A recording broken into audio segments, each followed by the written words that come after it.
Hey, I'm Trav. Back in 2010, I got hit hard with chronic fatigue syndrome, only 6 months after starting my new personal training business. I've spent the last 8 years researching and experimenting with my body to help get back to my best and beyond. I'm now sharing my story and my strategies with you so you can get back to living the life you love. This is Fixing Clever Trevor. Today on Fixing Clever Trevor, I'll explore my current health status with chronic fatigue syndrome and go through the 4 key pillars of health: nutrition, fitness, lifestyle, and mindset. For each of these pillars, I'll reveal what I'm doing so you can look at your own life and see if implementing some of my strategies can work for you. Now, these pillars are critical to your success and can't be ignored, especially your mindset. So if you're strapped for time, skip straight to the mindset section. And if you apply just some of these strategies I use, you'll make drastic improvements to your own health so you can do more of the things you love. Alright, so my current nutrition is really based around my main objective that I'm working on at the moment. So I've had major issues with Candida and Parasites and all sorts of weird other foreign invaders in my body, to the point of I've seen probably 2,000 different organisms come out of my body.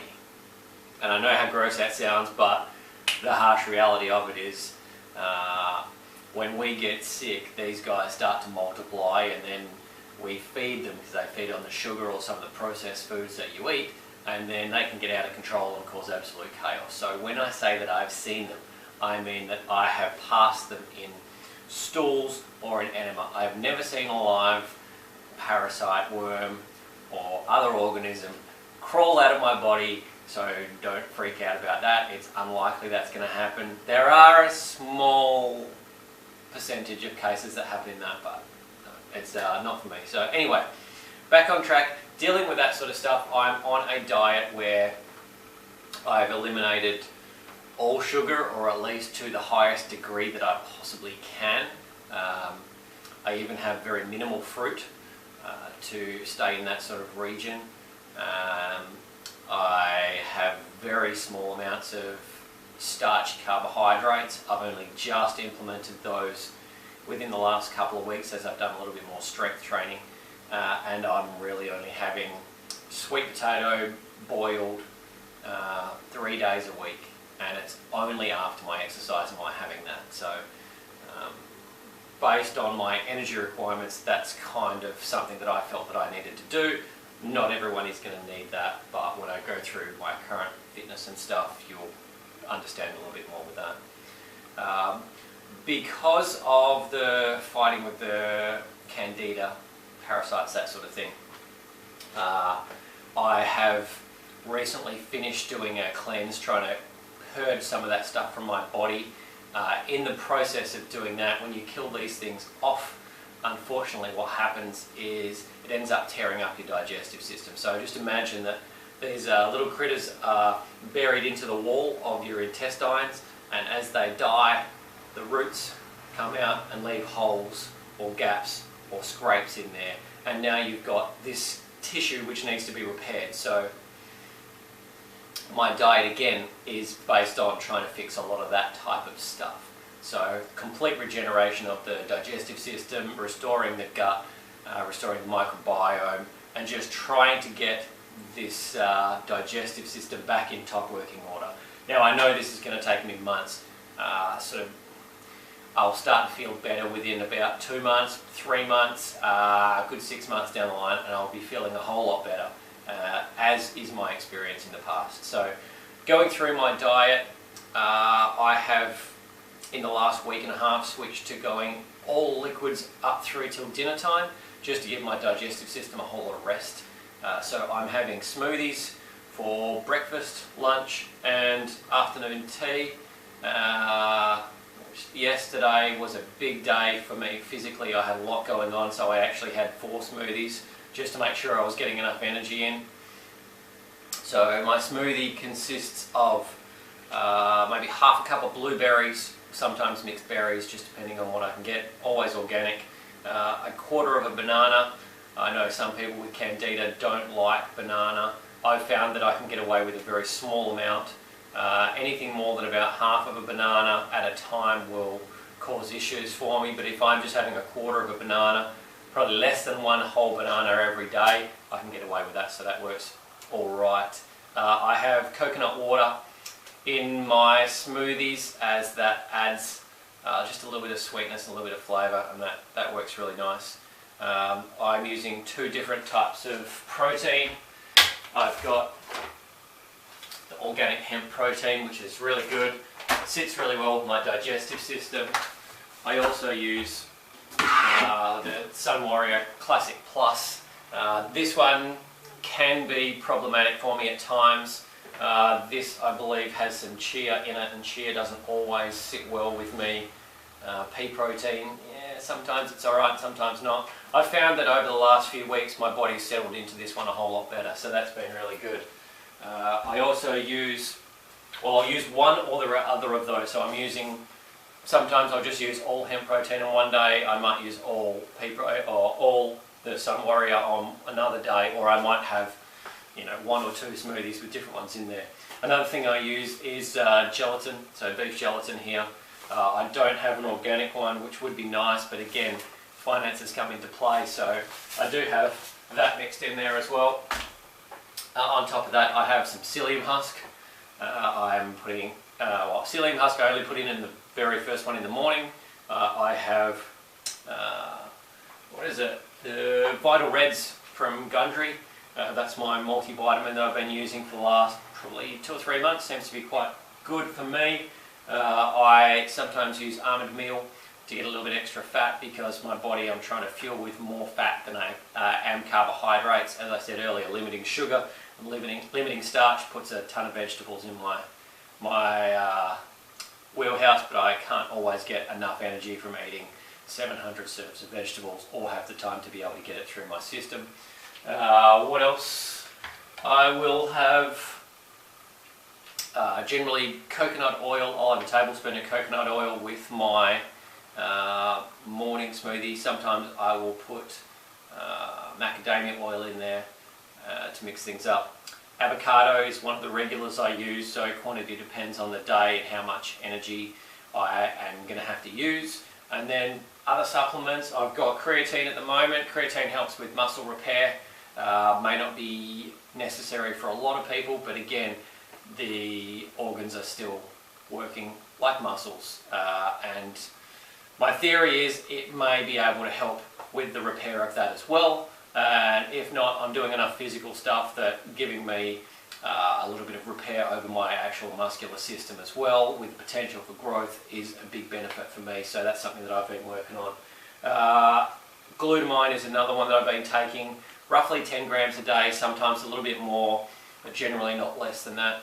So gelatin and glutamine, both really good supplements for healing the digestive system, and that's why they're in place. Now, one thing that I have had in the past and had to cut out was having greens in my smoothies. So I would regularly have spinach, or maybe lettuce or kale or something like that. But what I found recently was the spinach would actually cause me to bloat up.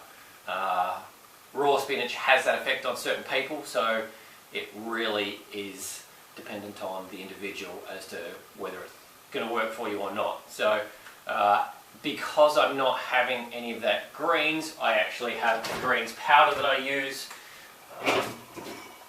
I've got this one here called Vita Mineral Green. It seems to be really good. They call it a True Organic, which is some special organic certification, but for me, I just know that I'm getting a whole lot extra nutrients in there, and it's just going to help keep my levels up. Anything to give me energy and keep things working, and yeah, it seems to be doing the job.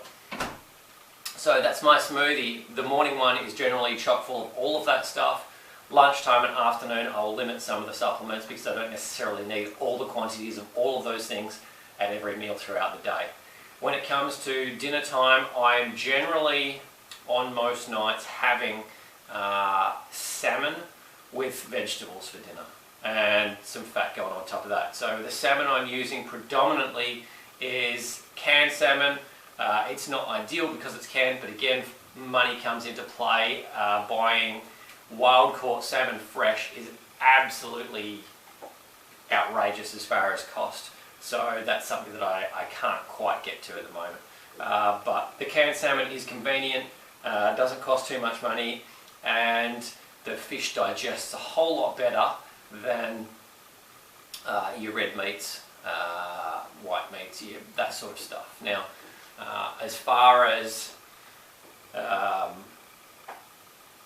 how I prepare it, generally I will have my salmon made up in a curry, and it's a very, very, very basic raw curry. So generally what I'll do is just get a pot, throw some vegetables in there, I'll throw my salmon in there, and then I'll just pour some herbs and spices over the top and add some coconut cream to it.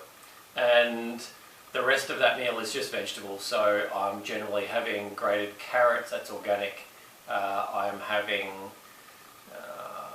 sauerkraut and pickles for a little bit of probiotic help, and that seems to be sitting well with me, which is good. In the past it hasn't necessarily sat so well, so I feel like it's doing the right thing. I will have green beans, again they sit really well. I'm having mixed winter vegetables, which include broccoli, cauliflower, more beans, and just again, the broccoli, cauliflower fall into the same category of vegetables as the spinach does. So I can't have too much of that, or I don't feel very good. I can really feel it through here, and the body finds it difficult to break down. But generally a big salmon curry for dinner. I eat out of this mixing bowl, and I know that might sound ridiculous, but I've always had a really big appetite, so with this it would probably be 2/3 full, and I would eat that every night. Roughly 7 serves of vegetables and 200 ml of coconut cream. Sometimes I put some cashews in there as well, just for a bit of flavour and a little bit extra fat. And my body does really well on that. Now, because my digestive system isn't working as well as I would like, I am using digestive enzymes as well. So I missed out on a few days, but I've just been able to pick up a whole lot more. There's 3 different digestive enzymes I'm trying out at the moment. I've used different ones in the past, and I'm just really experimenting right now to see what sits best. But the main thing is getting good quality food in, getting it to digest, because if I can't get it to digest properly, I will not sleep well. I'll get really bad gas, I'll get really bad bloating and cramping through my stomach. I will wake up somewhere between sort of 3 and 4 a.m. and I may or may not get back to sleep after that. So everything is really centered around trying to keep my digestion moving as quickly as possible, or at least as efficiently as possible, and that's where my nutrition lies with that. As far as cheap foods go, they will creep in occasionally. I've been really disciplined since the 1st of April, and we're now coming right towards the end of May. So I've had 2 blocks of organic chocolate in that time, and it's 85% dark green and blacks. I'm not a huge fan of it, but it does give me a mental break from the discipline of all the healthy eating, and it's not that terrible for me. I know that, I know it sits well with me, and it's just something that I don't have too often, but it keeps me under control. The other one that I really like is a nut treat, I guess you would call it. Munch is the brand, and it's the one that I like most is basically cashews and cranberries, and it's dried and like pushed up together, real tight into little chunks. Tastes really good. The hard part is I will often eat the whole bag, which for a lot of people that's going to be way too many calories, but my body really burns through energy, and taking that on works really well. So yeah, probably once a week I'll go and have that, and that's really my treat. As far as eating out, I haven't been eating out lately at all. It just saves me from thinking about food, and I know that when I cook for myself, shop for myself, I'm getting exactly what I need, and that works for me. Now, that works for me mostly because I'm a single guy in a new town. I don't know too many people. I'm not having the invites to go out, so I'm not tempted to go out. All right, so I've really worked my lifestyle into my nutrition so that I can get the most out of it. While I'm going through nutrition, I'm going to touch on supplements as well, and for a very important reason, I'm actually in my bathroom. So I know that doesn't make a lot of sense for a lot of people, but really when it comes to taking supplements, the majority of people won't do it. They just can't do it on a regular basis, or they're not disciplined enough to do it. Whereas I've set myself up with a system to make sure that I will take what I need to take every day. It is very, very, very rare that I will miss taking any of my supplements, and that's purely because I've developed a strategy to make sure I do it. I know that it works when I do, and that's why I do it. So here are some of the supplements that I use. First thing in the morning, I am having some glutathione, which keeps my system working. I've got some probiotics here. This is the Saccharomyces boulardii. Seems to be a really good strain for people with Candida, digestive issues. I'm also having vitamin C. It's the chewable variety. I know a lot of people will say that there's better ones out there, but this one tastes good and I'll always take it. So it's also really easy to get hold of.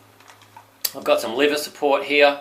That one seems to help really well too, especially when you're going through any of the Candida cleanse type stuff, because your body does get toxic and really needs as much help as it can to process things.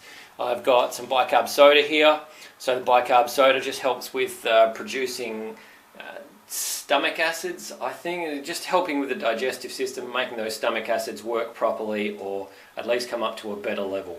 Over the back here, I've also got a very dirty cup, and that's because of using activated charcoal. So I'm very lazy at the moment because cleaning it is a pain in the ass, but the activated charcoal, again, really good for pulling toxins out of the body, and it's one that I've been using quite often. Again, activated charcoal, you want to use it away from food and supplements, ideally probably an hour and a half, 2 hours, just so you're not pulling the nutrition out of your body, or supplements, same things, taking onto that, because these activated charcoal molecules, particles or whatever, will bind onto any of the toxins and drag them out of the body, and that can sometimes be the good stuff too. Now, into here, you'll see I've got a whole heap of supplements in here as well. This is just my stockpile. So at the moment I am taking the magnesium from these guys. I can't even remember. Jigsaw, that's the one. It just works really well for me. I've got lithium, which was from the naturopath. Vitamin D3. I've got some CoQ10. And I've got some B complex vitamins in here, which are really good. You might also see that I've got Candex. It's one of those things that I was using and I'm no longer using for now. I've got some other Candida support in here, and I've got some Alamed. Again, they're Candida fighting supplements. Just not worrying about them right at the moment. From time to time, and generally around the full moon, I will use this one. Fresh green black walnut and wormwood complex. Now this one's really good for killing off the nasties in my guts. However, I need to use it with caution because my body will really react well to it, and by will I mean it'll kill off so many of the nasties and leave me feeling not so great. So that's the majority of my supplements. I am taking fish oil. Fish oil works really well for me. I did notice the difference when I started taking it again and when I stopped taking it, so it's now something that is a regular part of my supplements schedule. And I've already mentioned the glutamine, the multivitamin, gelatin, and there could be other stuff as well. From time to time I'll use oregano oil.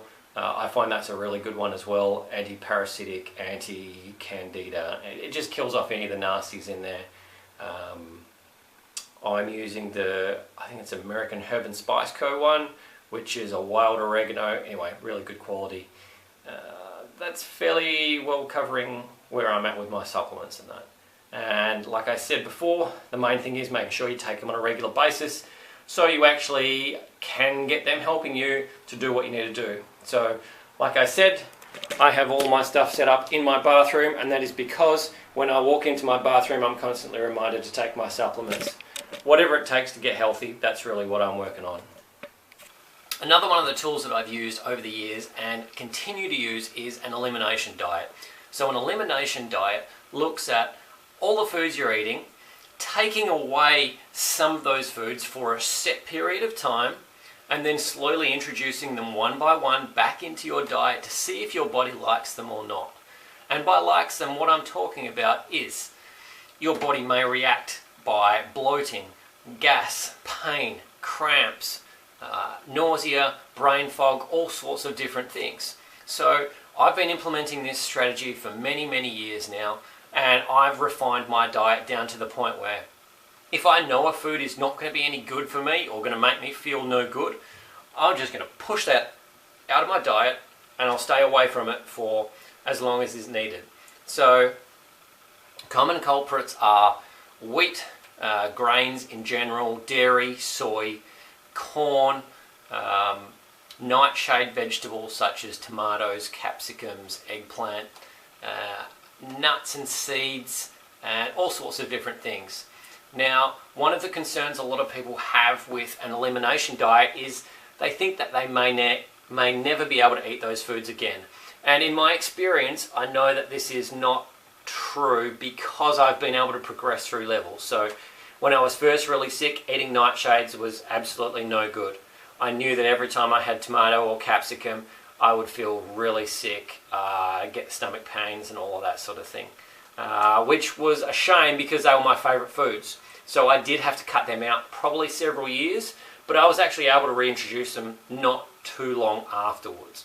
So being able to get them back into my system, it helps me mentally big time because it's eating one of my favourite foods. But there you go. That is one of those things. You can get healthier. So as your digestive system gets healthier, you can then implement some of these other foods back into your system and keep working on it. Now, it may be 6 months, 12 months, it may be several years down the line before you can have those foods again. But remember, by cutting them out for a certain amount of time and letting your digestive system heal, you're giving your body so much of a bigger chance of working properly in the future, and that's really important for you. Now, I've made this really easy for you guys because I've actually included my 21-day detox, which has an elimination diet as part of that, and I'm giving that to you guys for free. So if you go to travisSawyer.com/moreenergy, you will be able to download that for free, and it will guide you through this 21-day elimination diet that we use and the reintroduction phase on the other side of that. We'll include all the meal plans, recipes, and guidelines to be able to get you through, as well as a webinar to be able to show you what you need to do with that. Now, this is really, I think, as far as I'm concerned, the foundation of your recovery, because nutrition, you're going to be eating something, you need to eat something. So finding those foods that are going to support your health and your recovery and being able to kick out the ones that are only going to make you feel worse is really, like I said, setting the foundation and setting you up for success. So travisSawyer.com/moreenergy, I'll include the link below so you'll be able to find that as well. And there's also a More Energy cheat sheet in there which will have some of my favourite tips to be able to help you push up so you can really get to the point where you're feeling great again. I'm a personal trainer, so I do love my fitness. It's one of those things for me where I just can't help but move. I always want to move. I've always wanted to move. I just love that feeling. And then being trapped in a body where it doesn't want you to move, it wants you to stop to conserve energy so it can rebuild itself. A very difficult place to be in. So I understand the frustrations of a lot of people who are stuck in that same position of pain, unable to move, unable to do very much. Now, just to give you a little bit of hope, my current fitness level has actually gone up dramatically. So I currently ride my bike to and from work, and I ride about 80 kilometers a week. That's massive for me, massive. I wouldn't have even dreamed about this several months ago, but I've just found that I've been able to implement it and my body has adapted into it, which is really, really good. So I'm not really pushing at a really hard pace with that, and the bike riding is really, it's my main form of transportation. I don't own a car at the moment, so I ride my bike to work. Now I'm lucky enough to live on the beach, so I ride up along the coast, so I'm getting some fresh air, beautiful views, sunshine first thing in the morning and at lunchtime, and really leaves me feeling good. Bike riding is something that I absolutely loved growing up, all the way through into right up before I got sick. When I got sick, I stopped. I wasn't able to ride a bike anymore because it would exhaust me. And you know, I may have ridden less than 10 times in the 8 years that I was really, really sick. And now I've ridden my bike 40 plus times, and I'm riding quite large distances. Yesterday I probably did 20 kilometers, I think, which is huge for me. And you know, I'm a little bit sore. Yes, my legs are sore most days at the moment, but it's something that I'm able to do, so I don't even care. I feel great. As well as that, I'm doing 3 strength training sessions a week. It's very light or low volume, I would say, is probably the best way to put it, and I still limit the lower body exercise, because lower body strength training seems to drain my energy much faster than anything else. So I actually love deadlifting heavy stuff. Again, I started to do that last week. It knocked me around too much. I started getting migraines and really run down, so I've cut that out again. And I'll push that again maybe in another week or two and see if my body can handle it at that point. But generally, with the low volume strength training that I'm doing, I've found that the program that I'm on is working really, really well. I've had great success with it, and I feel really good. So for a little bit more information, you can have a look at Easy Strength by Dan John and Pavel Tatsalini, or however you pronounce his last name. It's really, really basic programming, and it works exceptionally well for me. Now, the original way that they have the program written up is training 5 days a week, and I'm only training 3 days a week, so I've got more rest in between it. So I have made some slight modifications to suit what I feel works for me, and it's something that may work for you. So have a look at that. You can look at an article online very easily. Easy Strength. Yeah, it works really well. So what else? On top of that, I've got my self-massage tools here.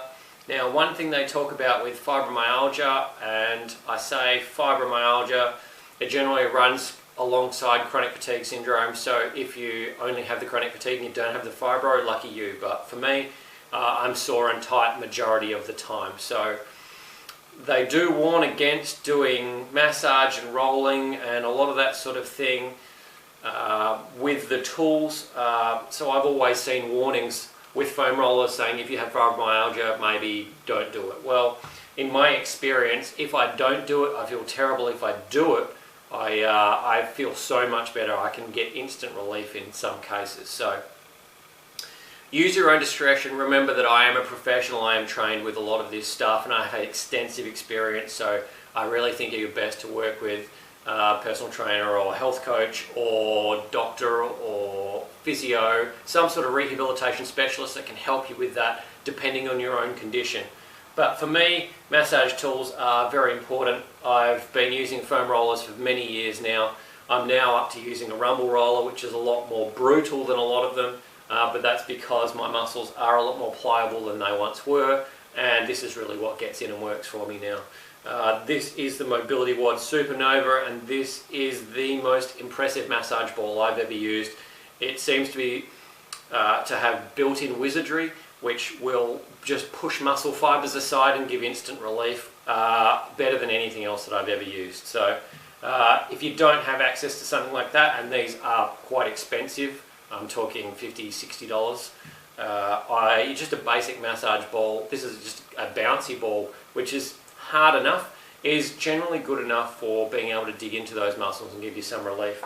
This thing's called the Theracane. This is one of my favourite ones because I have really tight traps. So right up on top here leading into my neck, and what I can do with this is grab it and just work on releasing those muscles through there. Seems to go really well for me. So alongside with the rolling, I do stretching because realistically you want to get some massage going on and then go and get your stretching on the other side of it to really tell the muscles where you want them to sit. So bring them into their normal range or normal position. So that's important.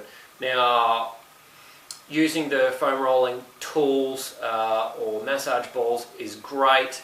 It's not always the answer. So you still need to get manipulation, as in massage. I've been working with an occupational therapy for many years, and she is incredible for getting in and loosening things up and just resetting my system. As I've been traveling over the last 10, 11 months now, I think, I haven't been able to see her too often, but I will just go and get a deep tissue massage whenever I can. So I'm due for one today because I can feel tightness up through my neck and shoulders, and I can't quite get these tools to do what I need to take that pressure away. Now, when this happens, I get to this point where I call fake tired, where I'm so tight up through here it starts restricting blood flow to my brain, and it just makes me feel tired. But at the same time, I might feel tired, I may not be able to sleep as well, again, because of the restricted blood flow. So that's something that I need to work on. Another thing that happens with chronic fatigue cases, people with really tight muscles and stuff through there, sometimes you have issues with swallowing. The muscles through your neck, shoulders, upper back can all get tight and then put restrictions on the digestive tubes, and you can get stuff stuck in your throat. It can be really problematic. I know my dad's had issues with that in the past, and I've had issues with it in the past. Again, over the last sort of 3 months, I haven't had any issues whatsoever as I've been feeling better, been able to train better. The training's helped me to reset my posture, and as my posture has been held tight, I haven't had anywhere near as many issues with that. So, what else? Fitness. My biggest goal is to put some muscle back on and regain my strength, especially in my upper body. It has been very difficult, and I've lost a lot of weight over the years and a lot of strength. And working as a personal trainer when you are lacking a lot of that strength can be very difficult too, and very, very frustrating. So I do eat a lot of calories to try and support building the muscle. I mentioned in the supplement section that I'm taking creatine to give me a bit of a help as well. But realistically, until my digestive system is really working efficiently, I shouldn't really be putting on too much muscle. Now, I know that since I started riding my bike and getting my legs working every day, I've put on some muscle through there very quickly, and that has been great for just being able to build a little bit of strength and build the endurance through there. I've noticed my fitness level has gone up dramatically, so that initially when I started riding my bike 4 weeks ago, my ride to work was about 30 minutes, and now it's generally probably between about 22 and 25, which, you know, I can track that as being like a massive improvement as well. So that's really good. But look, I have had the other side as well. I do remember how difficult it was to walk up to my letterbox, up my driveway, collect my mail, and walk back into the house. I do remember that. That was a real thing for me. And, you know, my letterbox was maybe 30 meters away at the most. All right, hard stuff. Also, throughout this whole time of being stuck in this sick state or whatever, is I was working as a personal trainer, so I was still running fitness groups for 8 years, 7.5 of those while I was sick. So I would still go out and expend the energy and do whatever was necessary to train these people, because that was my source of income. One thing that I did find through that was if I didn't do any exercise, I would end up in pain. If I did exercise, I would end up in pain. So the benefit of doing exercise was I knew that it was helping with my body. I knew that it was helping to give me some strength, some circulation, allowing some endorphins to flow. I would feel good while I was doing it, and I figure that if I'm going to get pain if I do nothing compared to if I do something, well, I might as well do something and let my body feel good, because it works. Obviously exercise, the body is made to move, so you really want to get something going on. Now, the hard stuff, what I'm doing right now is well beyond what a lot of people can do and may be able to do, especially in the early stages. I know it was for me. So the first stage is really walking. Walking is great when you can handle that. I have had times where my feet are so sore that I can't physically walk, but as I could walk more and more and more, it became the staple thing, and it's now one of my favourite things to do. I'm quite happy going for a 2-hour walk any day of the week if I have the time, just because it feels so good mentally and physically. Another thing that I've done a lot of is Tai Chi, Qigong, yoga, any of those flowing, low intensity practices. I did find that with yoga it was generally too physical, and doing too much of that would destroy me, so I could never go and do a full class. But it might be 5 or 10 minutes of yoga. It might just be a couple of poses strung together that worked really well.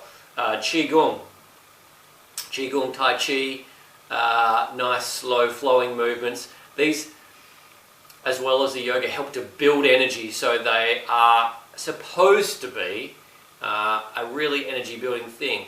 Now, I found that often when I was doing that, I felt reasonably good, but still there was an energy cost, so I wouldn't be able to build as much energy from doing that and reap the benefits. I would actually be expending energy to do the practice and still suffer the consequences. So that had to be done in smaller varieties too. But another thing I'm going to mention along that whole yoga, Tai Chi, Qigong type thing is the earthing aspect, and being able to get your feet into the dirt, because that will help to earth out your body. Remember, we have electrical currents running through our body, and we need the earthing to be able to help balance us out. You know, these days we get around wearing shoes most of the time. It's rare that people are barefoot outside in the dirt or whatever to get that. So one of the things you can use to combat that is an earthing sheet in your bed, or you can use an earthing pad at your workstation where your computer is. I've been using these things for years just to build on the advantage. Now, at the moment, I actually live on a second-story apartment, so I'm up off the ground, so I definitely have my earthing sheet in there. It has been reported that people that live at a higher elevation in high-level apartments have a lower instance or lower experience of health than people that live at ground level because of the contact with the earth, or distance from. Now, I don't know all the science behind it, but I just know that if I'm outside, I want to be barefoot. I know that I feel so much better when I'm connected to the earth like that, and I know that's something that can help for you. So if you can implement that with your fitness routine, fantastic. If you are at the state where you cannot do much in the way of fitness, then your fitness can be more of a meditation type thing. I have been in the same boat, whereas my Tai Chi, Qigong may just be a seated meditation where I'm possibly moving the arms, but not necessarily. Maybe I'm just sitting there, feet in the dirt, and just breathing deeply and getting the blood flow, getting the oxygen flow through the body, and getting the mental, spiritual help required to help heal that body. Wherever your fitness is at is okay for now. And don't be afraid to challenge it at times. But I will say this, don't go and do something stupid knowing that it will knock you flat and set you back for weeks on end. Occasionally I have done that, and I don't always regret it. Sometimes I do, but sometimes the joy of participating in something with family or friends, a group, can be so beneficial on a mental level and a spiritual level that you feel so good about the achievement that you did that you don't even mind the suffering that comes alongside of that. Those memories and those benefits can sometimes pull you through. So use your own discretion with that and talk to people. Fitness is tough, and it's a slow, gradual build. Go easy on yourself, have low expectations, and allow your body to heal at whatever rate it is. And just be happy and grateful for the fitness level that you have at the time, and everything will start working out well for you. So now I'm going to talk about lifestyle. and most specifically my lifestyle. Now, my lifestyle quite recently has changed because I chose to mix things up completely. So, middle of last year, I sold my business, sold all my stuff, and decided to go traveling just to change things up.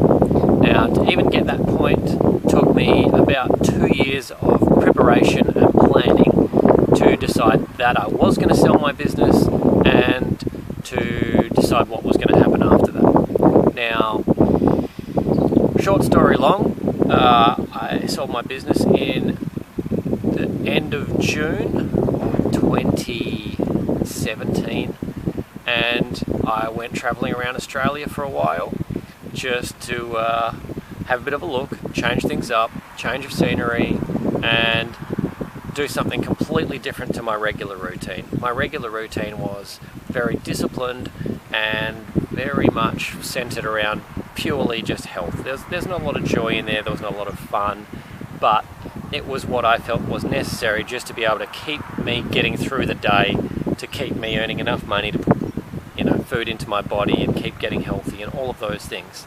Now, moving through that exploratory phase, I travelled a bunch of different places around Australia with no intention other than just catching up with friends and seeing some different things, some different people, different places, and I guess expanding my horizons of what I want out of life at this stage. So that led me to where I am right now, which is I am on the beach in the Gold Coast, and I live in a house just up there.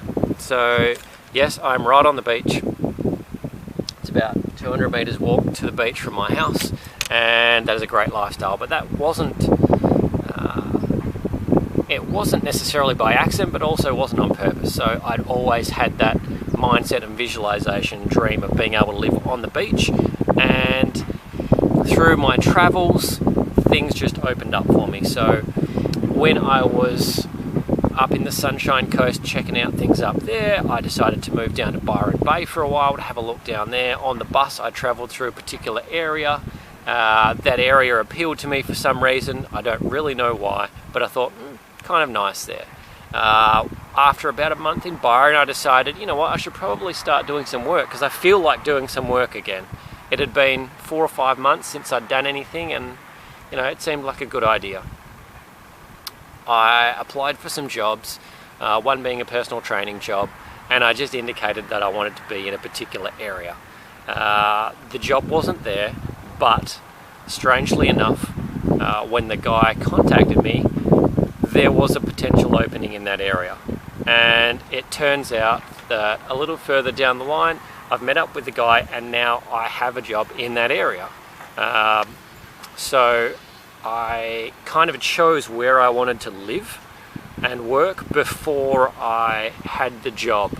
So I've designed that lifestyle for myself. Again, looking for a house, I wanted something nice and close to the beach because I surf, I like the fresh air, I like being able to walk in nice easy places. This place turned up, housemate is fantastic, makes life easy for me.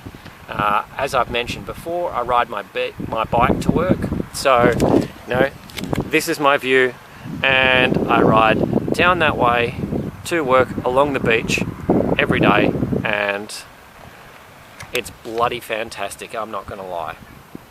Now, you can do exactly the same thing with your lifestyle. I mean, it really needs to be what you choose.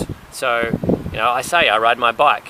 I ride my bike because I can ride a bike, and I didn't want to drive a car. I got frustrated with traffic, and I was getting road rage, and I just didn't want to go there anymore. So, cutting out the car and just going onto the bike, it's far more stress-free. I feel great, and I enjoy the ride, and I enjoy the fresh air. My body feels great. So, I've picked something up there that works really well. If it's raining or if it's evening, I'll just catch a bus around. There's a bus right out the front of my house, drops me right out the front of work. It's simple. There's a shop like 5 minutes walk from where I live, so I can go and get food there. Even for work, there are 2 grocery stores like within less than a minute's walk, and I can go and get all my food needs from there.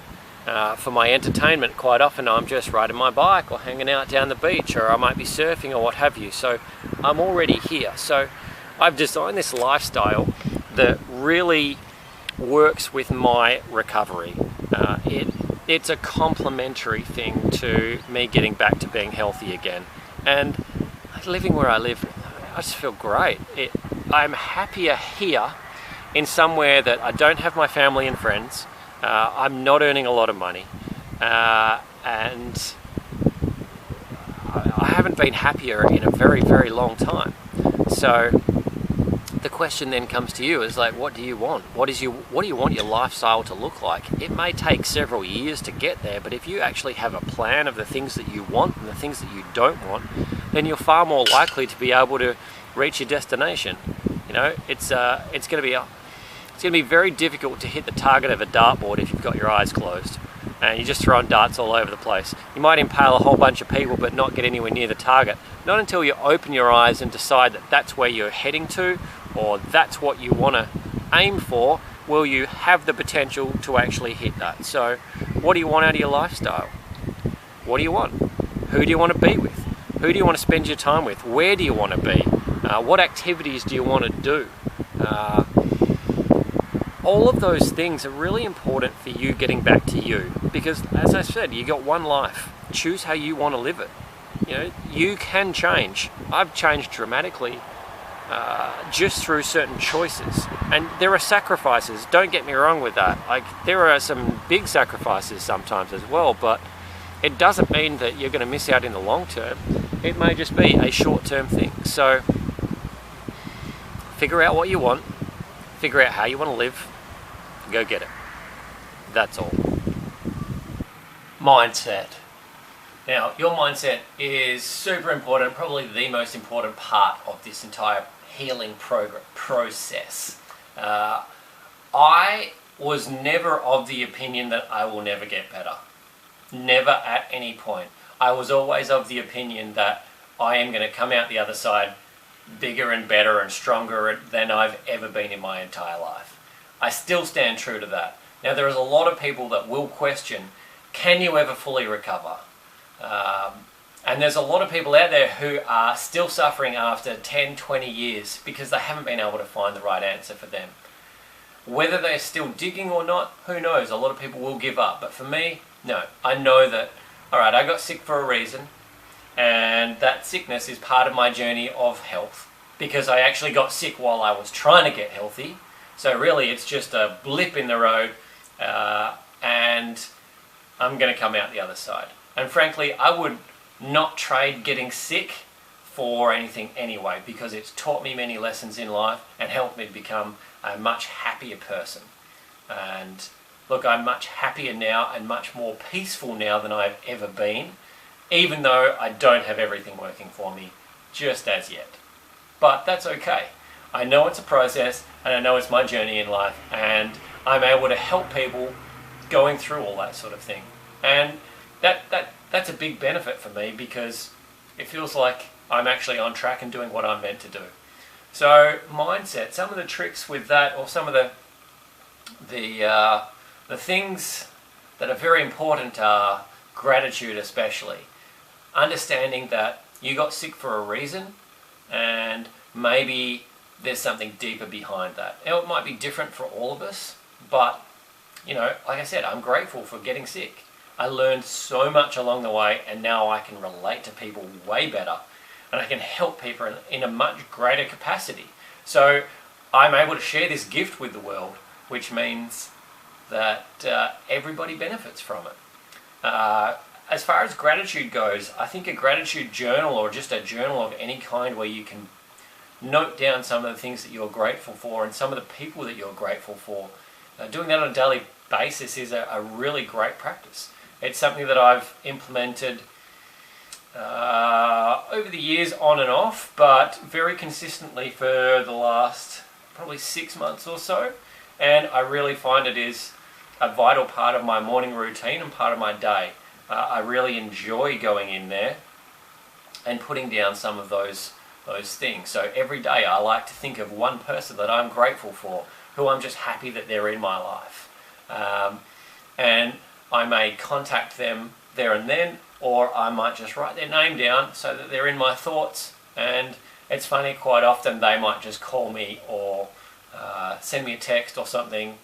And yeah, it's a very simple thing, but being grateful for your family and friends is a huge thing, and it makes you feel much happier. Gratitude for your situation in life, gratitude for some of the things that you have, gratitude for some of the things you don't have, gratitude for being in a country where you actually have access to the health, information, people, friends, decent standard of living. Those simple things like that we often take for granted. You know, first world problems, we have it so good, and our first world problems are causing these crazy illnesses. So who's got it right? I don't know. But yeah, gratitude is a really good one. In the journaling, I also like affirmations. That's something that I do, and I have on the screensaver of my phone just to reinforce who I want to be. So I like the visualizations as well. Again, on the screensaver of my phone, I have a picture of my ideal body. And then I have my affirmation listed on that same picture. So every day, multiple times a day, I look at this one image and the words in there. And even if I'm not registering it consciously, unconsciously, it is constantly going in and reinforcing for me who I want to be and what I'm working towards. And again, you know, this is another gratitude type thing.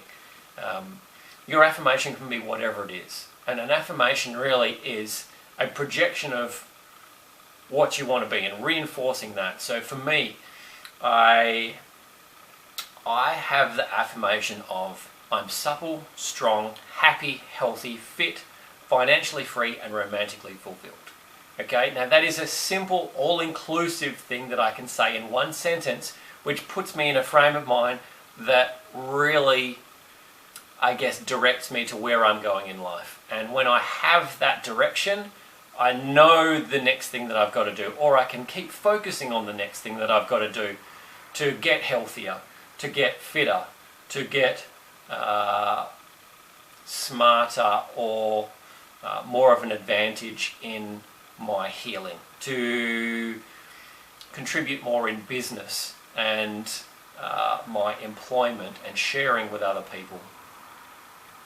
So your journal can really be anything. It can be just something that you're looking forward to for the day, something that you're looking forward to on the weekend. It could be something that you are just thinking about. It can be unloading random thoughts that are in your brain. So just sit there and write the first thing that comes out and just get whatever is out of your head onto paper, and then you can leave it and get on with your day. Same thing at the end of the night or the end of the day. You can, before you go to bed, sit down and write down a few notes, maybe unload some of those thoughts from your day, maybe revisit your gratitude or affirmations or any of those sorts of things. But that whole journaling process really helps with putting your mindset in a good place. The journaling thing is actually part of my morning routine. I do now have a morning routine. It's something that I have worked on over the past year, maybe 18 months, and that has helped me to set my day up for success. Now, they say a lot of successful people do this on a regular basis, taking a small amount of time for you in the first part of the day to set yourself up for everything that comes from there, rather than getting sucked into social media or conversations or somebody else's issues, going straight to what you want to do or what's important to you and making sure you take care of that first really should be a fundamental part of your morning routine. And one of the things in my morning routine is I guess a visualization. I have a dream file. I used to have a dream board, but now I've got a file on my phone where I'll just scroll through a bunch of different photos of the things that I'm looking forward to in life or things that I'm working towards. It could be travel, it could be experiences with family and friends, it can be things, it can be whatever you want it to be, whatever you're dreaming of. Again, going through this on a daily basis puts me in a mental state where I'm focusing on what I want rather than what I don't have. Okay? whatever your morning routine is, it doesn't really matter. Just have a look and start implementing a few things and see what sticks, what fits. Stretching and qigong were a big part of my morning routine up until about a month ago, and I haven't actually had to do anywhere near as much stretching in the last month because I don't know why. As I've gotten healthier, I just haven't needed to do it quite so much. And that's great. So I'm not doing anywhere near as much. I'm certainly not doing it as part of my morning routine. I let that part slide and I'll focus on something else. What else with mindset? Look, it's just about getting you into the place where you want to look after you. So one of the things that I find with clients is you will choose to eat foods that are no good for you. Okay? Now, that could be because you have a mental or an emotional attachment to the food, or emotional eating to make you feel good. But what if doing that, eating those foods, is a self-sabotage action?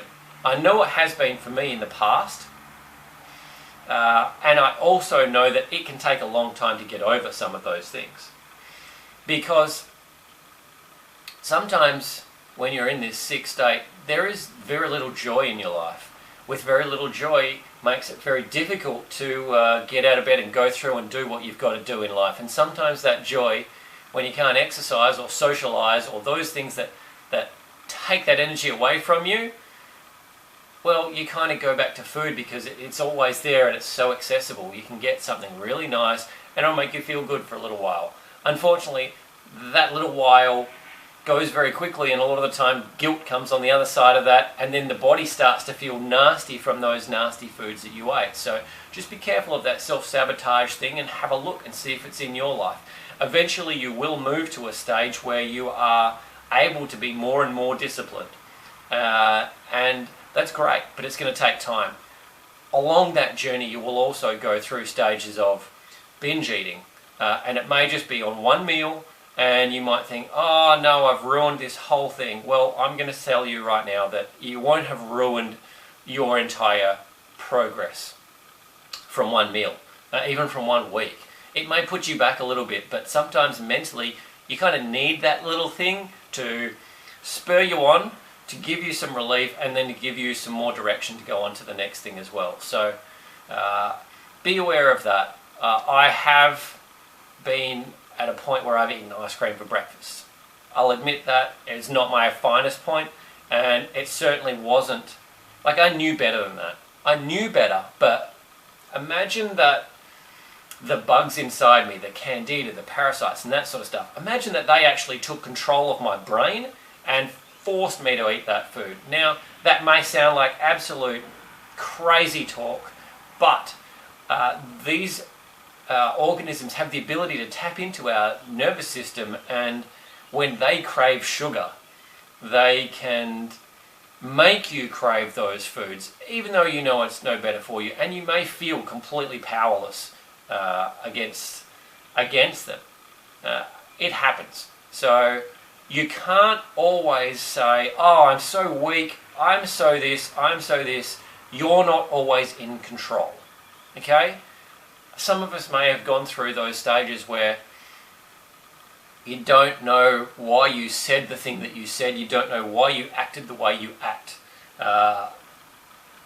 Those sorts of things happen. I know that going through this process of chronic fatigue and getting healthier and healthier, that Asperger's was something that was part of my life. And I had no idea about it until I did some research, or I came across some research, and I was just like, I was ticking the boxes for all of these different categories. I'm like, oh my goodness, that's ridiculous. No wonder I was saying the wrong thing. I could never understand why, when I was having a conversation with somebody, that I would think one thing and something different would come out of my mouth. That wasn't always my fault. I was trying to communicate my thoughts, but something somewhere in the way was getting scrambled. I don't have that anywhere near as much anymore. In fact, it very rarely happens. But it is something that I've had to go through. Now, dyslexia is exactly the same thing, and I may struggle with that with my videos, and I may say words back to front, and I may stutter, I may do any of those things. I now consciously speak really slowly and pronounce what I say so I can slow everything down and get the words out better. It's taken me years of practice, but that practice has helped me be able to express myself clearly. And again, that's just another one of those things that goes along that mindset journey. You're going to go through some crazy stuff which you may not be able to explain, and it's going to be very difficult. But what I would encourage you to do is to talk about it with people.